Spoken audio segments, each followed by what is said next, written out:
When an iceberg tore a 350-foot gash in the hull of the Titanic, she went down in less than 3 hours. But was there more to the disaster than meets the eye? There's something about the story that makes absolutely no sense whatsoever. Was it an accident, or was it a crime? They were businessmen, and they would make money by hook or by crook. Is the ship at the bottom of the Atlantic really the Titanic?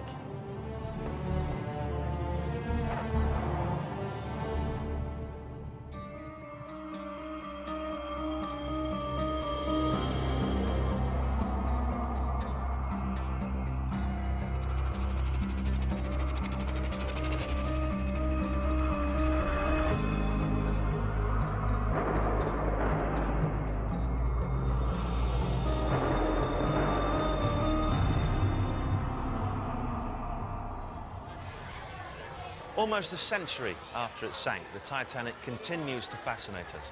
Exhibitions of items lifted from the wreck, like this one in Manchester, attract tens of thousands of visitors.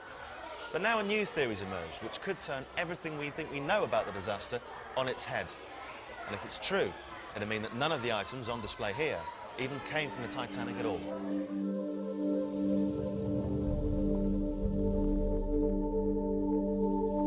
There is something strange going on.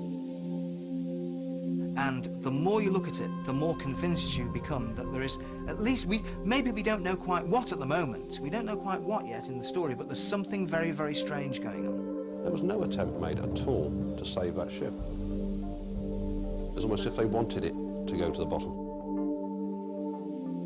Could it be that the Titanic was switched with its sister ship, the Olympic, and that it was the Olympic which was sunk deliberately as part of the greatest insurance scam in history? The Olympic becomes the Titanic becomes the Olympic. This is the most common form of marine fraud, even today. The Olympic had been badly damaged in an accident. Was an insurance fraud the only way for the owners to get their money back? What we're looking at basically is two ships which are exactly the same. To the average person in the street looking at them from a distance, they would simply have no idea which ship was which. It was a midnight on the sea, the band is playing, you're my God today. By the Titanic, very well. Our story begins on the other side of the world, in Brisbane, Australia, and it begins with a tale told by a dying seaman called Paddy Fenton, known to everyone as Paddy the Pig. He was a hard old man, you know, like he's one of the last windjammer seamen, you know. Paddy told me like he was the ordinary seaman on the Titanic, and that the iceberg did not cause the sinking of the ship and that there. What he said it was that they'd had a fire in the bunkers, and the fire had been burning since they loaded the bunkers. Paddy's claim was bizarre and extraordinary. He said that as ice-cold water rushed in, it reacted with a bunker fire in the bowels of the ship to cause an explosion. It was this, rather than the initial collision with the iceberg, which sank Titanic. But Paddy had a second, even more astonishing claim. Paddy Fenton did say that there were rumours among the crew that the ships had been switched, there was an insurance scam going on. The logic was this. The Olympic was unusable and uninsurable because of its accident the year before. But if the ships were switched and insurers thought it was the Titanic which had sunk, then they'd be happy to pay up in full. With the insurance scam, Paddy said that it was a big cover-up, because when they got back to port, the company official came down with a man from the British government out there, took the crew aside and swore them all to secrecy under the Official Secrecy Act.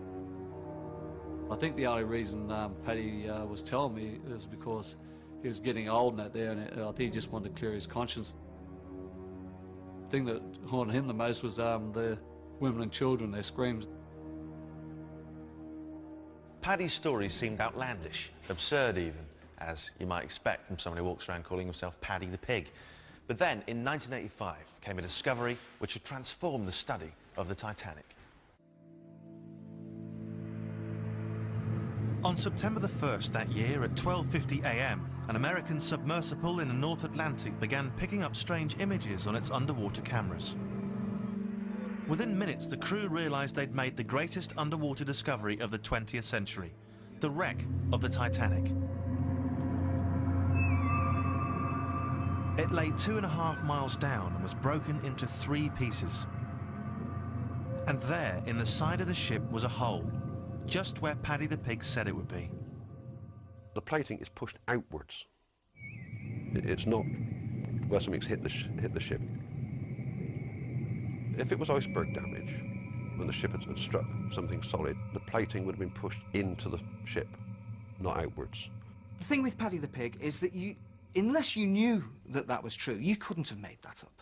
There is no way that Fenton could have known unless he was on the ship and saw an explosion. Perhaps Paddy wasn't mad after all. Could his story actually be true? I decided to head off to the scene of the crime.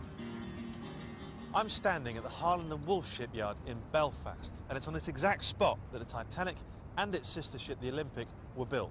Now, conspiracy theorists claim that the 2 ships were switched as part of a massive insurance scam. And if it's true, then the switch would have happened right here. The 2 ships were built side by side on giant gantries. They towered over the city. The Olympic was the older of the sisters, launched a full year before the Titanic in 1911. The class leader of these ships was in fact Olympic. Very, very famous ship in her time, the biggest ship in the world, the largest man-made moving object on Earth. All the rest of it, that was all applied to Olympic. Titanic was the second of the class. John Parkinson's father worked as a carpenter on both ships, and John is perhaps the last man alive to have seen the Titanic. Oh, it was a wonderful, wonderful experience. See, I was just a wee boy, between 5 and 6 years of age when I saw it. My father brought me down here on a Sunday afternoon, and he took me round to see it. And there it was when I looked at it. I was afraid in case it would fall on me. It was so big, it seemed to reach the sky. And what did the Olympic look like? Oh, it was a lovely ship too. You'd hardly known the difference between the 2. They were sisters, you see. Aye. Very unlike each other. Then John told me something that intrigued me. Oh yes, there were rumours that the ships had been switched and all sorts of things. And So this theory's been around for a very long time. it has, yes. Do you remember anyone saying it to you back in the old days? Oh yes, you hear wee bits of rumours about that, you know. But that was a lot of nonsense. It was the Titanic. It was clear the conspiracy theory was as old as the disaster itself. And although John was dismissive, I was curious. I wondered what secrets might lie hidden in Belfast.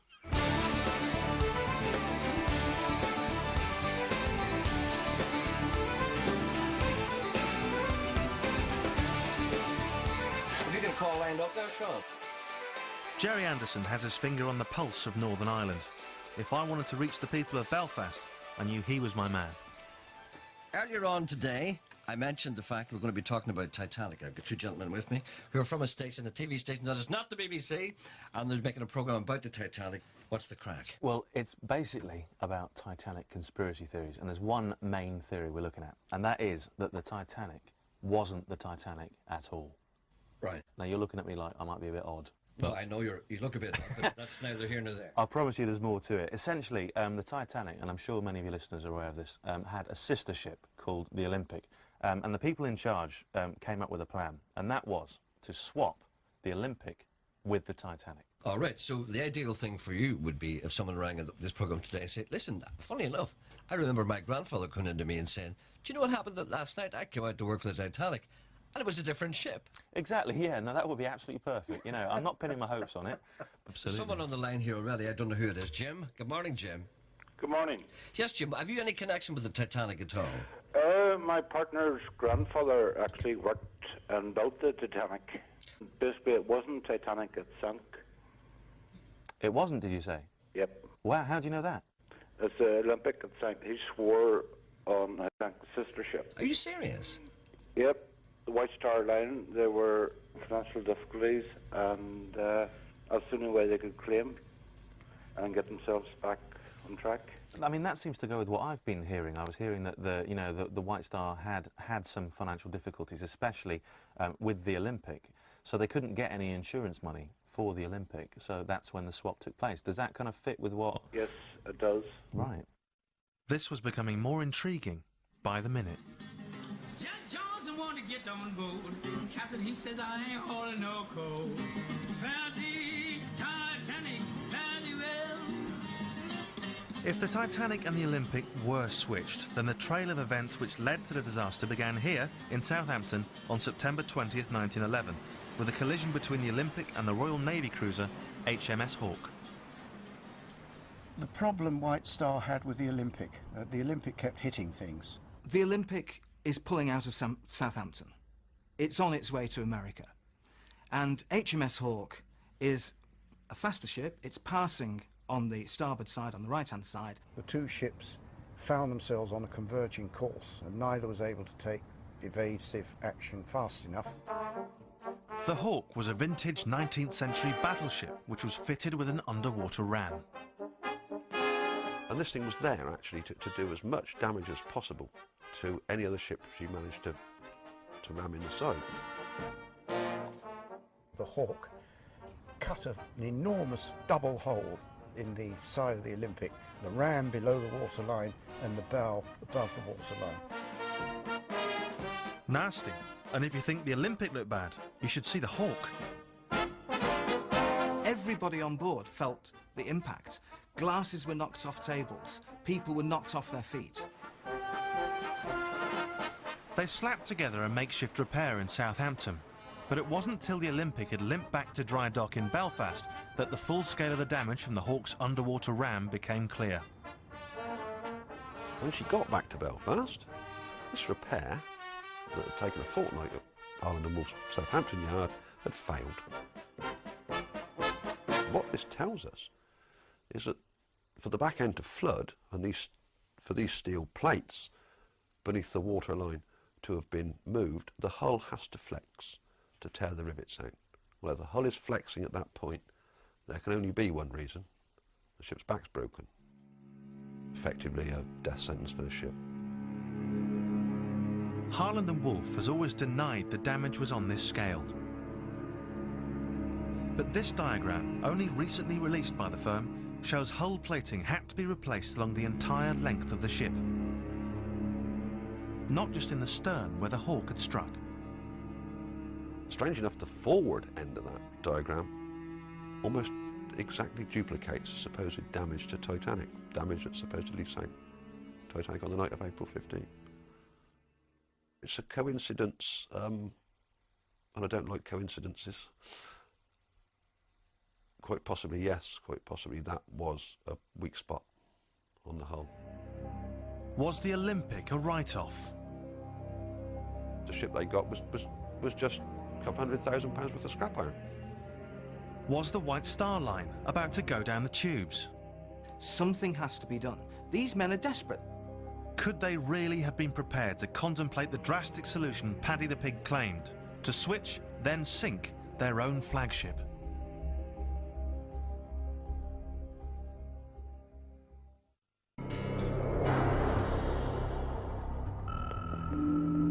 A dying seaman had told an apparently far-fetched story that the Titanic had been swapped with her damaged sister ship, the Olympic. But the Olympic had been damaged in a collision the previous year with the Royal Navy cruiser HMS Hawke, perhaps more badly than the company acknowledged. All of a sudden they've shelled out all this money on a ship which is now useless. It's never going to pass another Board of Trade inspection. And to make matters worse, they'd get no insurance payout. The Royal Navy had investigated the Hawke accident and found itself not guilty.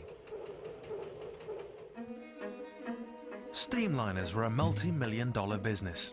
They catered not just for the rich and the famous, but also for the hundreds of thousands of migrants pouring across the Atlantic to America.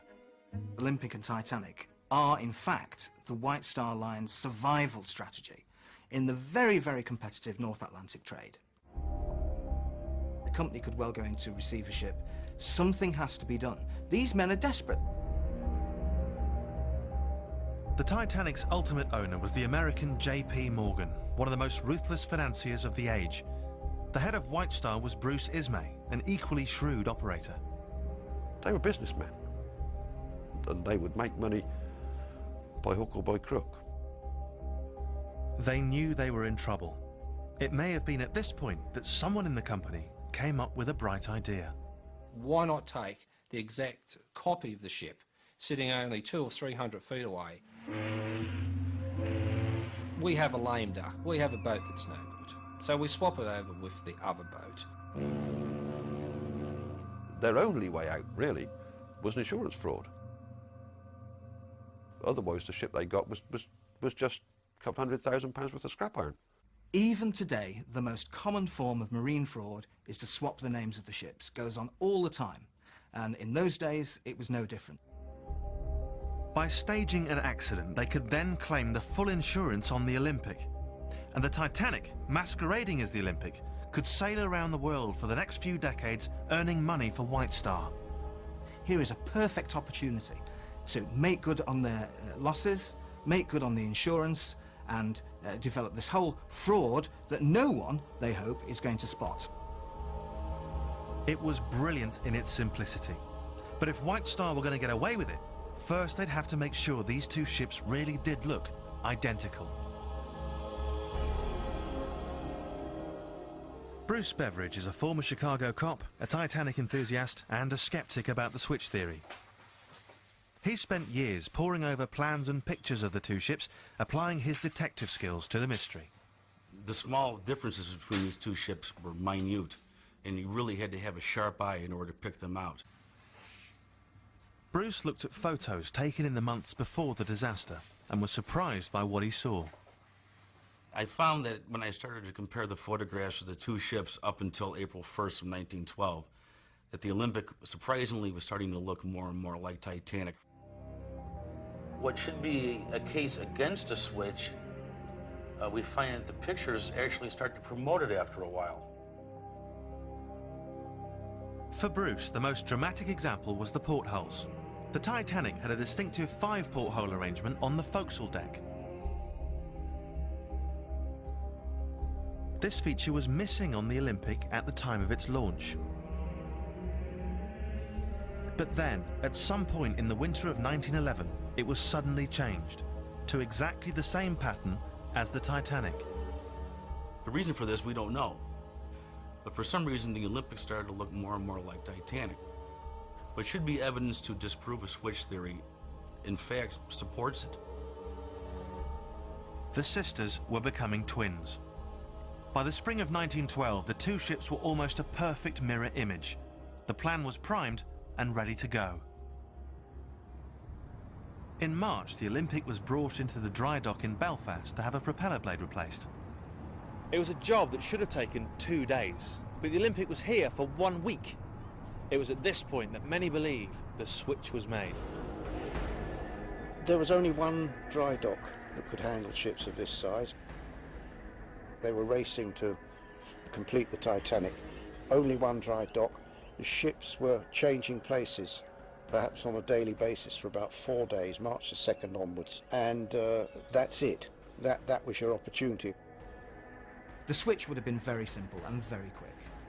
What needs to be changed? A few lifeboats, a few lifebelts, a few letterheads and menus. Basically trivial stuff. And White Star actually made a practice of making all their portable items interchangeable ship to ship. Both ships used exactly the same stuff, and the crest on all this was not the name of the individual ship, it was the White Star Line. So that was taken care of. When the rest of the workforce comes back into work on Monday morning, it's like nothing's happened. If true, it was the greatest sleight of hand in history. On March the 7th, the ship White Star called the Olympic sailed out of Belfast. 3 weeks later, the ship they called the Titanic was ready for its maiden voyage. But White Star had one last hurdle to overcome: Titanic's official sea trials. Normally these things have 2 days of sea trials, 2 full days. Sea trials. Normally these things had 2 days of sea trials, 2 full days of sea trials. Titanic only got the benefit of one short day, was never run up to full speed or put through any serious manoeuvres at all. The trials were so superficial, the inspectors failed to notice one fact in particular. The Titanic was on fire, just as Paddy the Pig had said. It is an established fact that there had been a coal bunker fire burning. It'd been burning from the time the ship actually left Belfast. I mean, that wasn't known back in the 60s, well, not widely known. It was only people like, people like me that dig into these things all the time. Quite extraordinary, this. You can't help being amazed by the slapdash nature of some of the things that went on. There's one thing that sailors fear more than anything else at sea, more than icebergs, more than sea monsters, it's a fire. But of course, as far as the inspectors were concerned, they were looking at a brand new ship, and they weren't bothered to look too closely. They've seen the plans, they know the thing works, it's exactly the same build as the Olympic, so we can sign it off at 12 o'clock and all go for an early lunch. The inspector didn't even go down to the engine room to have a look. White Star had got away with it. With their certificate of seaworthiness in their pocket, and with the fire merrily raging in the bunker, they took the Titanic down to Southampton. But there, further troubles awaited them. The crew signed on in Belfast seemed to have taken a dislike to the new ship. We know that the crew that brought the ship down from Belfast, only one of those men actually signed back on. The boilermen and stokers resigned en masse. A bunker fire was bad enough, but was there something else about the ship which worried them?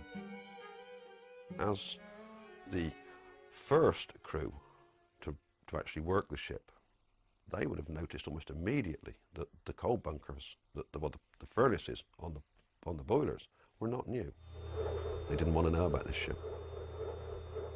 Perhaps Paddy the Pig was right when he said there were rumours amongst the crew of a switch. Their decision not to sign back on is all the more surprising, given that Britain was in the grip of a national coal strike. Literally thousands of seamen were out of a job because of a coal strike. Ships were just laid idle. There was no coal to get them to sea. Thousands of sailors are without work, and yet these men choose to throw themselves out of a job. And the greasers down below were not the only ones reluctant to board the Titanic on its maiden voyage.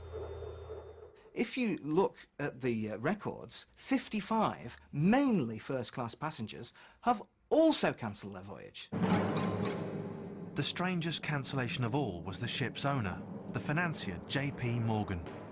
J.P. Morgan, he had promised publicly to go on the maiden voyage, but he cancelled at the last minute on grounds of ill health.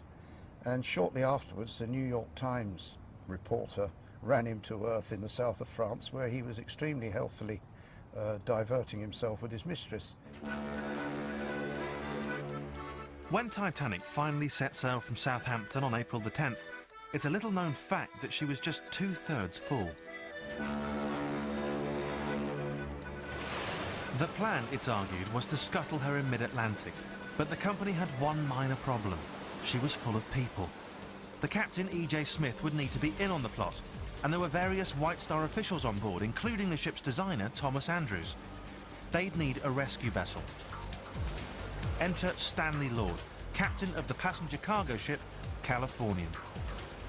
The whole of California's performance makes me think that she was a major part of the plan to get the people off Titanic before sinking it. The Californian was also owned by J.P. Morgan. Until a few days before, it had been stuck in the port of London because of the coal strike. Suddenly, mysteriously, there's enough coal for Californian. And the orders to sail are obviously sail ASAP as soon as you possibly can, because you've got to get somewhere. Her sudden departure was all the more mysterious because she was virtually empty. Captain Lord has taken the Californian into the mid-Atlantic with no passengers and no cargo, except for 3,000 woolen sweaters and blankets. Exactly what you'd need if you were going to turn your ship into a glorified lifeboat. The Californian sailed at full speed across the Atlantic before suddenly coming to a halt on the evening of April 14th. Captain Lord orders Californian stopped. The boy rush halfway across the Atlantic just to stop. Was the Californian keeping a rendezvous? She'd received ice warnings, but no other ship in the North Atlantic felt obliged to stop that night. Certainly not the Titanic, which at that very moment was careering at full speed towards almost exactly the same point. Captain Smith had ice warnings for most of the day. He was well aware that there was ice ahead. He never slowed down. He didn't put extra lookouts at the head of the ship. He only had them in the crow's nest. But this was business as usual. Time is money on these ships. Collisions with icebergs were incredibly rare, even at night. I mean, normally you can see the thing, you know, you would steer around it. But of all nights, White Star had picked the night of April 14th, 1912 to stage its accident. A night of freak conditions that would not be repeated for many years. It was a cold, clear, starlit night with no moon. So visibility, although you could see the stars, visibility was practically zero. It was also unusually calm, as portrayed in this rarely seen 1929 film of the disaster. This was the calmest night on the North Atlantic in decades. Absolutely no movement at all. There's no waves breaking against the base of the iceberg, which was the common giveaway. The lookouts were always able to see the white water, the splashing against the icebergs. The final fatal piece in the jigsaw was the presence in the area of a rare phenomenon: black icebergs. Icebergs roll over. As they melt, then perhaps the shape changes underneath and they roll over. And when they do that, the newly exposed side may be virtually black. At 11:40 p.m, an enormous black iceberg blotted out the horizon directly ahead of the Titanic. Obstruction ahead, sir! On starboard! On starboard, it is, sir! The Titanic swerved to the left, but it was too late. The iceberg tore a 350-foot gash in the ship's hull.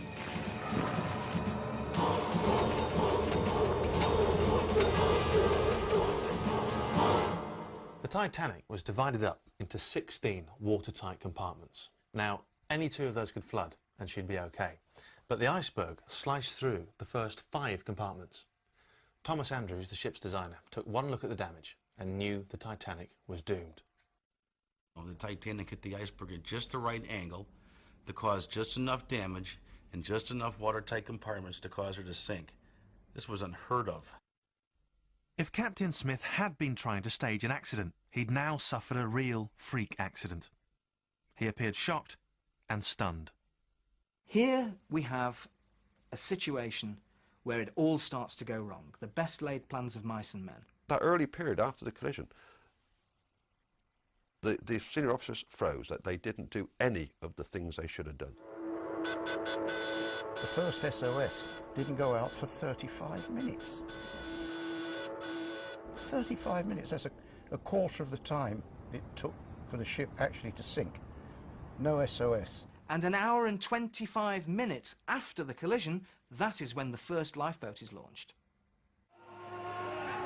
When lifeboats were finally launched, for some inexplicable reason, many weren't full, despite the fact Titanic only had enough lifeboats for half the people on board. Now, there's only one explanation for this, and that is that they are expecting some sort of rescue operation to materialise in the next few minutes. Smith may have been expecting the lifeboats to unload people onto the Californian and then return. But in swerving to avoid the iceberg, the Titanic had moved out of sight of Captain Lord's ship, which now sat just over the horizon. We could hear all the panic of the people on the decks, rushing about looking for lifeboats, and all the lifeboats had gone. And there were still 1,500 odd people left on board. We saw the Titanic sink, which was a terrifying sight, and we heard all these people in the water screaming, which was, I think, perhaps the worst thing of all. By the morning, when survivors were picked up, 1,500 people were dead. Titanic was sinking down. They had them lifeboats around. Found the Titanic fairly well.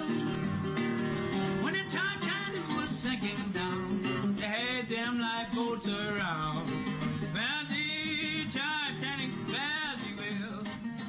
My father heard the sweet newspaper boy shouting outside, "Telly special, telly special," and the stark words on it, "Titanic sunk." My dad, big strong man he was, he worked in the shipyard all his life. He just broke down and he cried like a child.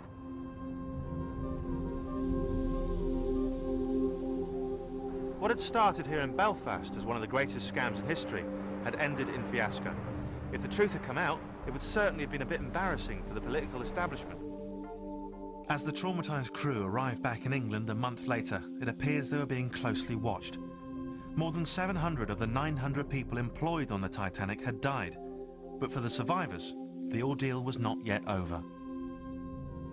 When the crew gets back to Plymouth, instead of being reunited with their wives and sweethearts, which is what everybody expected, they're held for 24 hours in this damp railway shed, and then they're visited by a very high-up official from the White Star Line and somebody who they believe to be somebody very high up in the government. There's no doubt about it. Basically, the Riot Act was read to these blokes. Do not talk to the press. Do not talk to other people about it. For some reason, these rarely seen mugshots were taken of each and every surviving member of the crew. Was this the intimidation Paddy the Pig had mentioned in his story? There's something about the story that makes absolutely no sense whatsoever, unless you look at it in the terms that there was actually a cover-up. Either Paddy Fenton was on the Titanic, or he'd been very close to somebody that was. One after the other, Paddy's claims had been shown to have at least a basis of truth.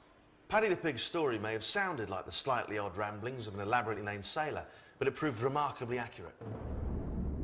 But then, in 1998, a new piece of evidence emerged from the bottom of the Atlantic Ocean.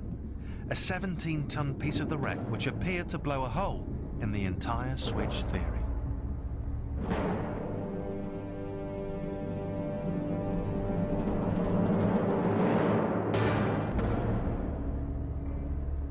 A group of Titanic experts had built a powerful argument that Titanic had been switched with its sister ship, the Olympic, before the famous disaster. But back in Northern Ireland, I wanted to see if the theory really held water. For almost 100 years, this was the main headquarters of the Harland and Wolff shipbuilders in Belfast. And this was the main drawing room.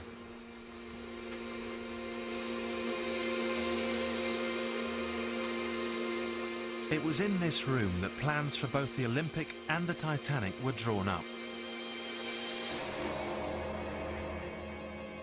I've come here to meet with someone who may have evidence which blows the whole switch theory out of the water. You all right? Are you Dave? David Lawrence. Nice to meet you. I'm Danny. How are you? I'm very well, thank you. This is a great room. Isn't it? For over 40 years, David Livingston was one of the top naval architects at Harland and Wolff. In 1998, he took part in a dive down to the wreck.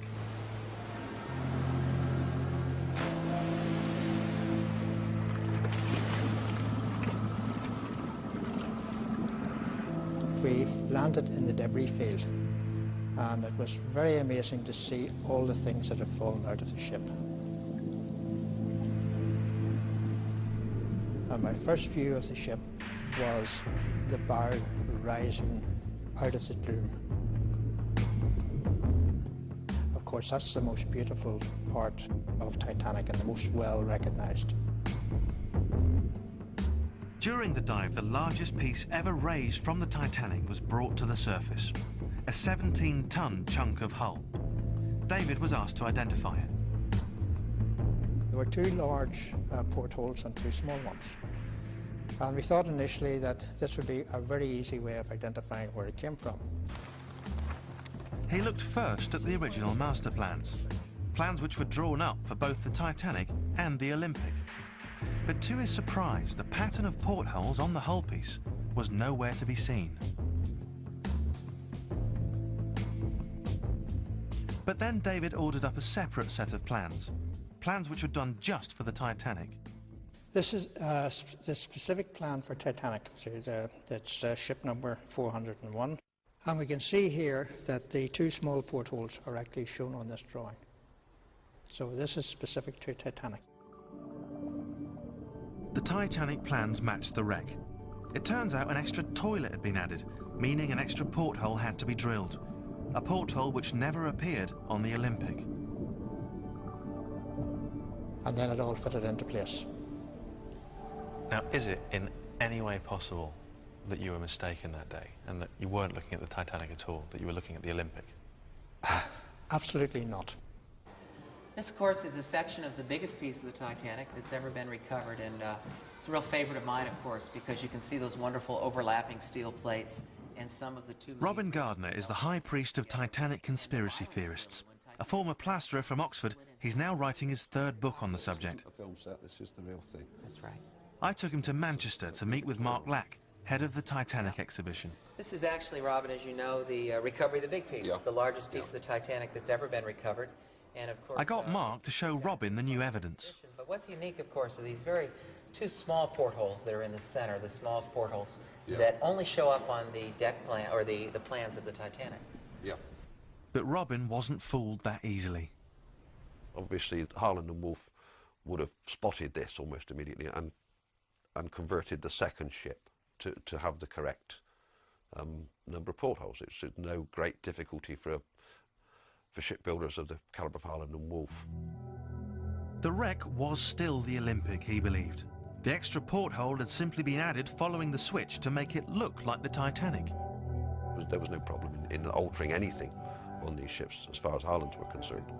I mean, basically they used 30-foot long pieces of 6 feet wide, inch thick steel, like a child plays with Meccano. But the wreck was yielding other uncomfortable surprises for the conspiracy theorists.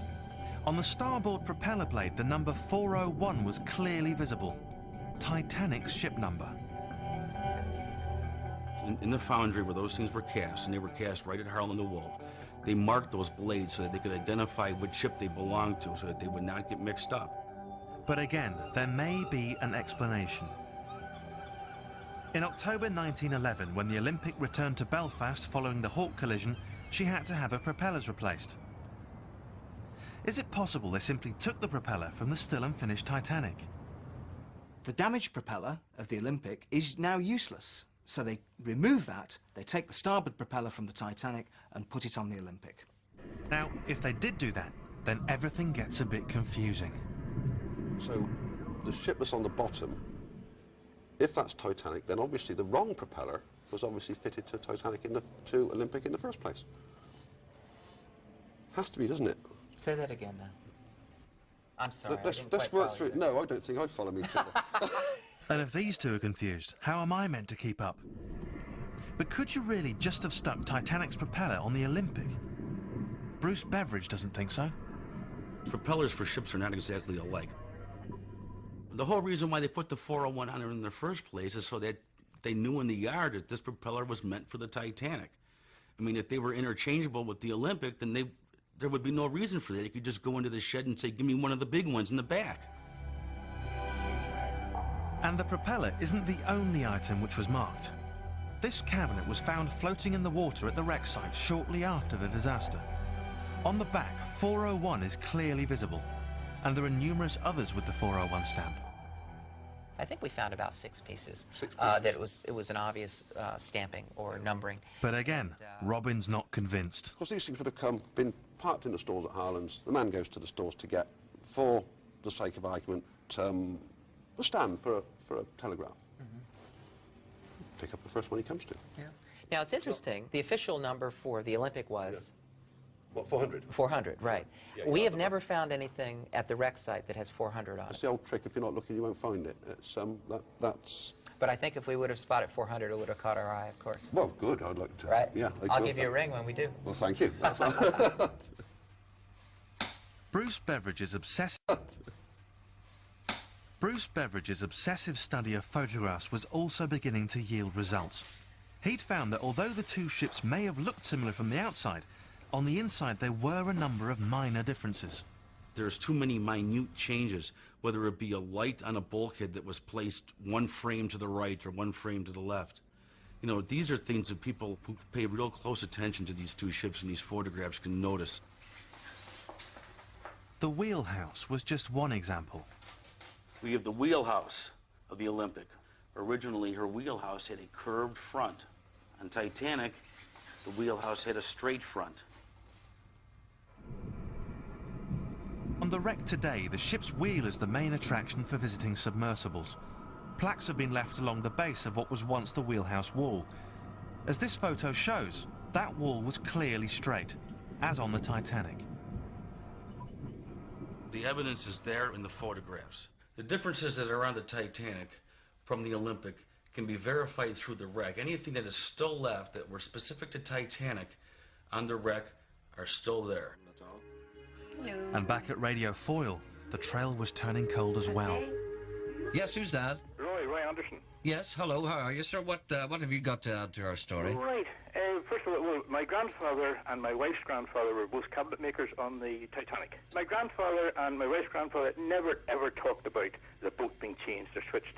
They were deeply involved with it. No, it was the Titanic that went down. Right. Right, thank you. The plot thickens. Okay, good luck. Okay, thank you. Sammy's on 3. Good morning, Sammy. Jerry, it was the Titanic that definitely sunk. Yeah. Jerry, it's typical of Irish myth and legend. That's something we haven't mentioned, Irish myth and legend. Exactly, the story gets better every time I tell it. This didn't really make sense to me. If the two ships were switched, you'd expect to hear something more than the occasional half-baked rumour. Jerry agreed. I don't think anyone really believes that there was ever a switch, because when you think about it, the number of people, I don't know what it was, 15,000 people working on the Titanic. I mean, can you imagine trying to keep 15,000 people quiet and actually keep it under their hat, especially Irish people, after a few pints? It just cannot be done. I was beginning to feel it was time I took a second look at Paddy the Pig, the Irishman who'd claimed he was an ordinary seaman on the Titanic. I think Paddy the Pig liked to spin a lot of yarn in the pubs. I think he was getting a lot of free drinks for his stories because he was a complete fraud. This is the crew list for the Titanic, and there's something striking about it. Paddy the Pig's real name, Patrick James Fenton, appears nowhere. James Fenton is nowhere to be found on the survivor list or on any of the crew sign-on lists. This means that this man didn't get paid.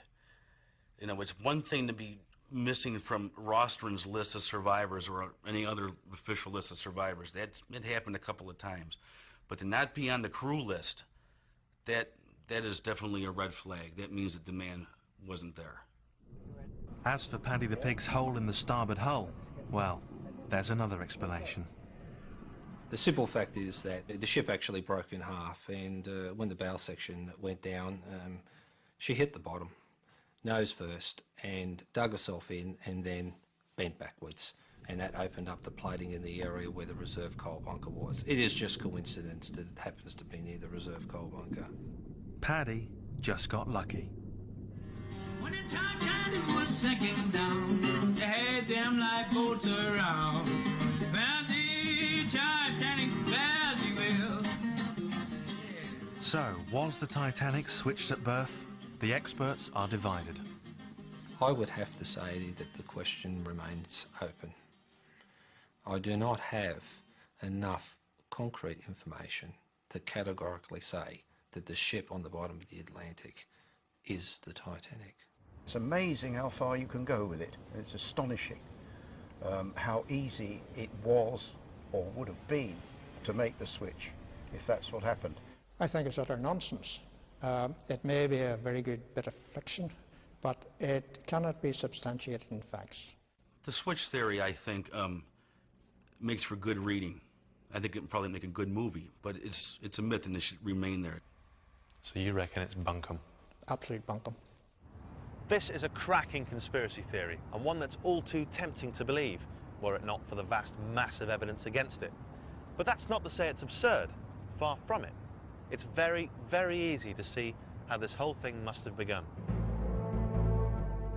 This is the only film ever taken of the Titanic. Only a few dozen photographs exist. After all, she sank within a fortnight of being completed. But after the disaster, there would be an insatiable demand for images.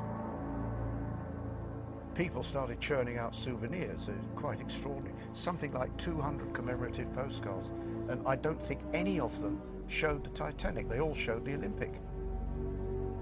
You say to yourself, which ship am I actually looking at? The newsreels followed suit. These are some of the most frequently used images of the Titanic, except it's really the Olympic. The giveaway? See how the filmmaker has scratched out the harbour name from the back of the tugs. That's because these shots were taken in New York, the city the Titanic never reached. Even to this day, people are still misidentifying photographs. You know, they're saying that it's a Titanic when in fact it's the Olympic. They were 99% identical.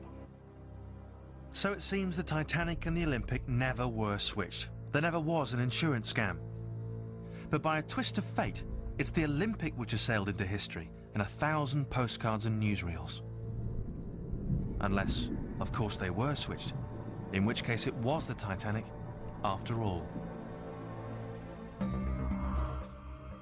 Jewel thief Pierce Brosnan retires to a paradise island this weekend until tempted back into action by an offer he can't refuse. After the Sunset is the Sky Movies Saturday premiere. Here on Sky 2 next tonight, though, celebrate the silly season with the Road Wars Christmas special.